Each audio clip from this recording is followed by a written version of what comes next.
हमारे कोई पीड़ा देके डरा के वोट लेने का काम कर रही है सरकार। इससे जनता डरने वाली नहीं है और इसका मुंह तोड़ जवाब दे। मोदी जी के पास ये खबरें नहीं जाती क्या? प्राइम मिनिस्टर के पास, सेंटर के मंत्री के पास, या फिर हम पीड़ित लोगों की तो प्रधानमंत्री को सुनना ही नहीं चाहते। क्या तो सर ये काले झंडे किसके लिए है, किसको दिखाओगे? ये काले झंडे बीजेपी जेजेपी सरकार क्या धोखा करती है? वोट लेने के लिए आधा 2.5 किलोमीटर का रोड दे दिया, 2.5 का फिर रोक लिया। यार मैं हूँ कैशनापा, आप देख रहे हैं आपकी खबर। आपकी खबर में आज बात करेंगे हिसार लोकसभा सीट के अंतर्गत आने वाले एक गांव में हम मौजूद हैं और इस गांव को किसी की नज़र लग गई थी। वैसे अगर बात करें तो सरकारों का दायित्व होता है गांव की दूरियां शहरों से कम करना, लेकिन तिलवंडी राणा गांव में हम मौजूद हैं और सरकार ने जो है इसकी दूरी बढ़ा दी थी और फिलहाल ग्रामीणों में काफ़ी आक्रोश है। और आप देख सकते हैं लोकसभा चुनावों का आगाज़ हो चुका है। ग्रामीणों के हाथ के अंदर जो है वो काले झंडे आपको दिखाई दे रहे होंगे और एक तरफ मोदी जी की गारंटी चल रही है। वो सवाल भी इनसे जानेंगे, लेकिन उससे पहले ये जानने की कोशिश करेंगे कि आखिर ये काले झंडे भाई साहब किसके लिए ये लोग लेकर हाथों के अंदर खड़े हैं। तो सबसे पहले स्वागत करते हैं सर, बहुत बहुत स्वागत है आपका आपकी खबर पर। आपका भी स्वागत है जी। आपकी खबर का जो हमारे गाँव में और एक चंडीगढ़ रोड पर, हरियाणा की राजधानी रोड पर जो गाँव बसा हुआ था, आपने बड़ा बढ़िया सवाल किया कि मोदी जी की गारंटी।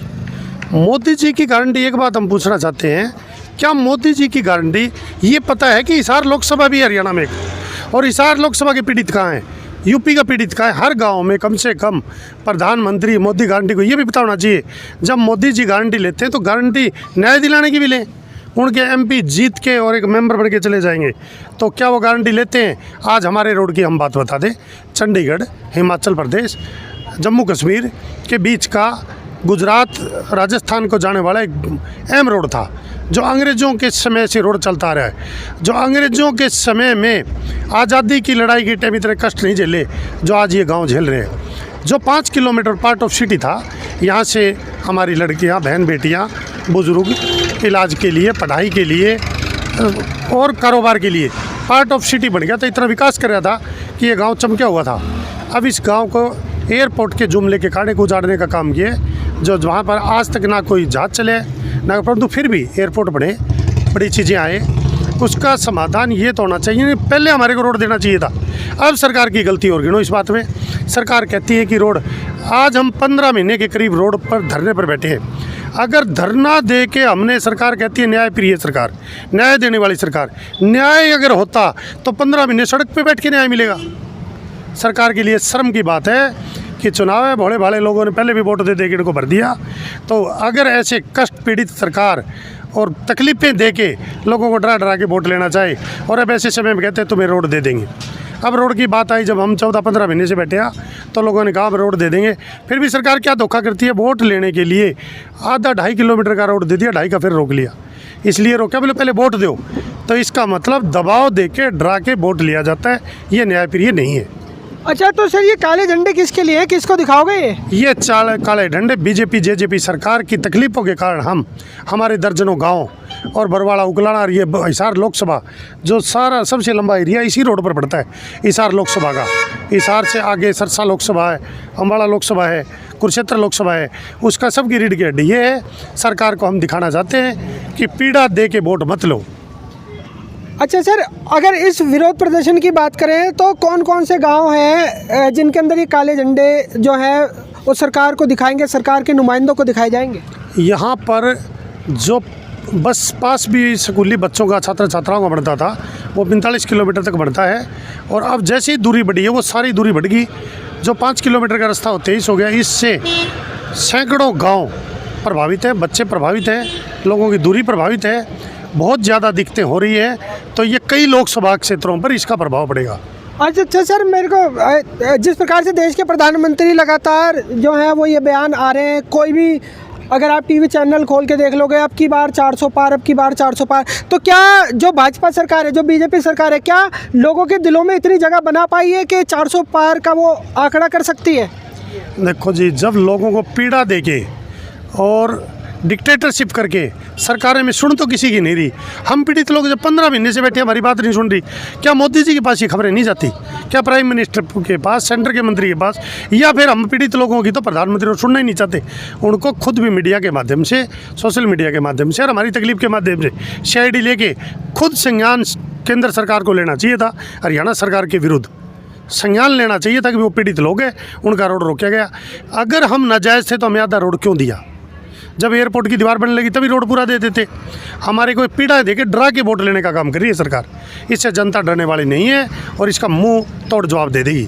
सर, जिस प्रकार से लगातार जो दुष्यंत चौटाला है उनका विरोध किया जा रहा है, आखिर दुष्यंत चौटाला से जो लोग हैं, जो किसान हैं, वो रुष्ट क्यों हैं? क्योंकि दुष्यंत चौटाला ने भरे मन से कहा था कि भाई मैं तो बीजेपी सरकार से 5100 की पेंशन मांगने के लिए गया था, उन्होंने नहीं दी तो मैंने अपना अलायंस तोड़ दिया। देखो जी, दुष्यंत चौटाला जी अब कुछ भी करें, सरकार का तो बढ़िया टाइम निकाला, 4.5 साल सरकार में रहे। अब तो नाके पे जाके एक जानबूझ के बदलाव किया है। लोग बहुत जनता नाराज़ थी, मुख्यमंत्री से भी और उप मुख्यमंत्री से भी। उनकी नाराज़गी को देखते हुए सरकार ने जानबूझ के जुमला किया, बदले। अच्छा सर, जो हरियाणा की जनता है उसके पास विकल्प क्या है? वो कहाँ जाएगा अब जनता का विकल्प ये है, जब उनके काम नहीं हो रहे तो वो वोट की चोटी मार सकते हैं और जनता क्या करेगी? ना, विकल्प इनके खिलाफ तो जाइए। आप बताएंगे ना कि विकल्प कौन होगा? जो इनको मजबूत टक्कर देगा कोई भी आदमी है और जो आम जन की समस्याओं को सुनता है उनको हम साथ देंगे। अच्छा, जिस प्रकार से अगर भाजपा सरकार की बात करें, चौटाला साहब को जो है रण के अंदर उतार दिया है, तो क्या वो कभी गांव वालों की, ग्रामीणों की सुध लेने के लिए आए हैं? घरानों में की सुध लेने के लिए नहीं आए, जब भी तो आज लोग उनके कोई गुस्से मारे, कोई उनके डंडे मारे, कोई उनको गांव से दिखा रहे हैं। अब ये रोड है, देखो यहाँ पर कोई किसी पार्टी के वोट मांगने तो नहीं आ रहे, बीजेपी जेजेपी वाले इसीलिए नहीं आ रहे ना, उनके कुकर्म अच्छे किए थे, उन्होंने बुरे कर्म किए। इस एयरपोर्ट के चक्कर में, कमीशन खाने के चक्कर में, सरकारों ने पैसे खाने के, भू माफिया ने अपनी ज़मीनें उठाई, जो मर्जी रोड कहीं बदलवाओ, कहीं ड्राफ्ट बनाओ, जनता दुखी होती रही। आज 15 महीने से ये रोड खाली पड़ा है, देखो कोई बस या ऑटो नहीं है यहाँ, दर्शन नहीं हो रहे। 15 महीनों से जो चंडीगढ़ रोड पर हम राजधानी की ऑफिसर की गाड़ी, मंत्रियों की गाड़ी जो बीच को निकल रही थी, अब उनने मन बना लिया जनता से बाईपास जाएँ, जनता से बात ही ना करनी पड़े, उनके अंदर से जाएंगे तो अपनी मांग रखेंगे, बात रखेंगे। आज 15 महीने तो इस क्षेत्र के लोगों ने बसों की शक्ल देखे होंगे, जो अंग्रेजों के टाइम में बसें चलती थी वो आज बंद की गई है। तो ये झंडे कहाँ कहाँ लगाने? ये झंडे इस क्षेत्र में दर्जनों गाँव में, सारे रोडों पर, तलवंडी राणा गाँव में, एयरपोर्ट रोड पर और हिसार रोड पर, जहाँ जहाँ भी पीड़ित लोग हैं सारे हल्के में ये झंडे लगवाए जाएंगे। तो ये दिखाने के लिए किस किसको है, किस किस को दिखाए जाएंगे? ये जी सरकार को दिखाए जाएंगे। सबसे जो मोटा कसूर है ना, जो है प्रताड़ित, आज हम काले झंडे लेके बड़े काम धाम छोड़ के 15 महीनों से सड़कों पर बैठे हैं, तो सरकार से पीड़ित ही बैठे हैं, सरकार को दिखा रहे हैं हम। फिलहाल दोस्तों हम गांव तलवंडी राणा में मौजूद थे, जहां पर ग्रामीणों के हाथ में आप काले झंडे देख सकते हैं और लगातार जो है सरकार के खिलाफ जो है रोष व्यक्त करते हुए नज़र आ रहे हैं। हम तलवंडी राणा गांव में इस समय मौजूद हैं और ग्रामीणों का साफ तौर पर कहना है कि अगर कोई भी सरकार का नुमाइंदा यहां पर आता है तो उसका स्वागत इन काले झंडों से किया जाएगा और वोट की चोट से किया जाएगा। इन्हीं तस्वीरों के साथ मैं काश नापा लेता हूं इजाज़त। बहुत जल्द मिलूंगा शहर की दूसरी किसी गतिविधि के साथ। जब तक के लिए सभी दर्शकों का आपकी खबर से जुड़ने के लिए धन्यवाद।